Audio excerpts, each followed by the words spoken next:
সবজি বানাবো। তার জন্য আমার লাগবে একটু ছোলার ডাল, এটাকে আমি একটু নুন দিয়ে সেদ্ধ করে রেখে দিয়েছি।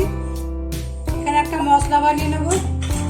তার জন্য লাগবে একটা টমেটো, কিছু কাঁচা লঙ্কা, আদা, রসুন, এটাকে একটু পেস্ট করে দেবো। মশলাটা রেডি হয়ে গিয়েছে। আর একটা মশলা বানাবো, তার জন্য লাগবে 2 চামচ মতো টক দই নিয়েছি, তার সঙ্গে একটু জিরে গুঁড়ো, একটু ধনে গুঁড়ো, পরিমাণ মতো হলুদ, পরিমাণ মতো নুন, একটু ভালো করে মিশিয়ে রেখে দিচ্ছি। একটু জল দিয়ে এটাকে মিশিয়ে রেখে দিচ্ছি।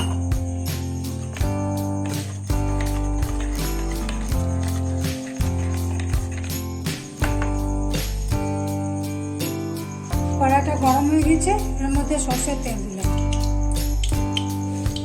তেলটা গরম হয়ে গিয়েছে, আমি এই ছোটো পেঁয়াজগুলো একটু ভেজে দেবো।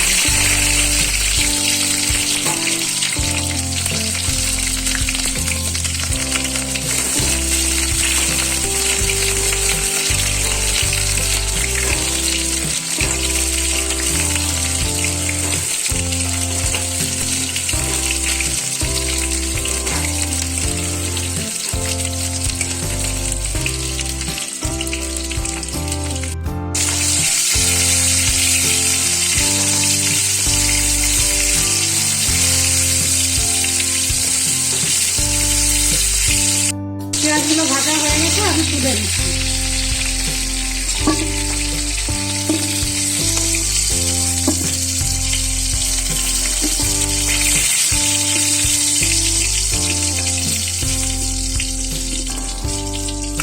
তেলটার উপরে খানিকটা হিং দিলাম, একটু সর্ষে, একটু জিরে, কালো জিরে, সবগুলো ফোড়ন দেওয়ার পর একটু ভালো করে ভেজে নিচ্ছি। তারপরে এর মধ্যে একটু পেঁয়াজ কুচে দিলাম।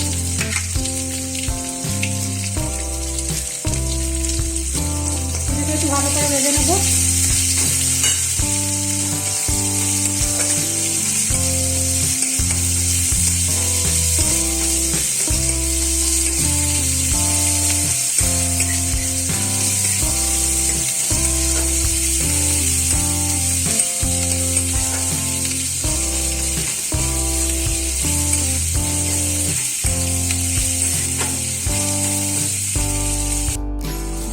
পেঁয়াজটা লাল করে ভাজা হয়ে গিয়েছে, এর মধ্যে আমি মশলাটা দিয়ে দেবো।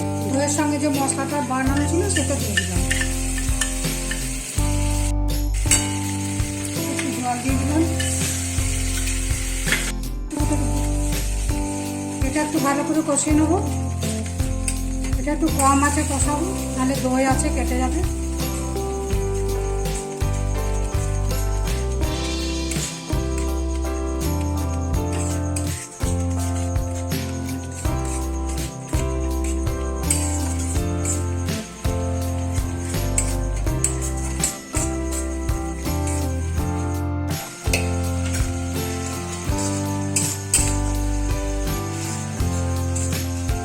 এরপর যে টমেটোর পেস্টটা করে রেখেছিলাম সেটা দিয়ে দিচ্ছি। মিক্সি ধোয়া জলটাও এর মধ্যে দিয়ে দিচ্ছি। সমস্ত মশলা দেওয়ার পর এটাকে আবার ভালো করে একটু কষিয়ে নেব।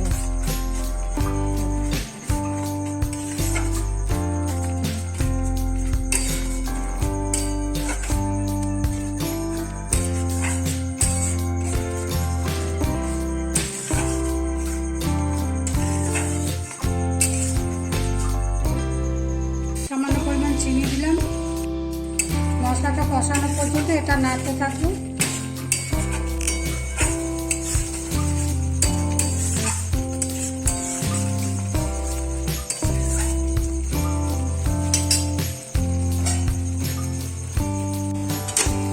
মশলাটা খুব ভালো করে কষানো হয়ে গেছে, এর মধ্যে সেদ্ধ করে রাখা ডালটা দিয়ে দিচ্ছি। পরিমাণ মতো জল দিয়ে দিলাম।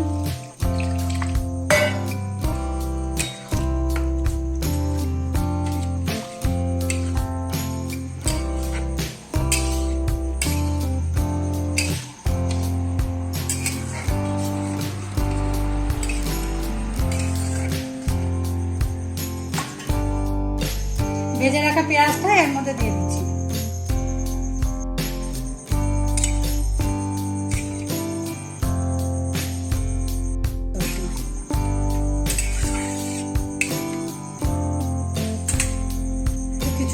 ঢাকা দিয়ে দিলাম।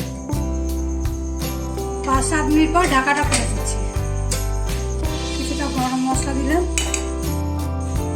আর দেবো কসুরি মেথি।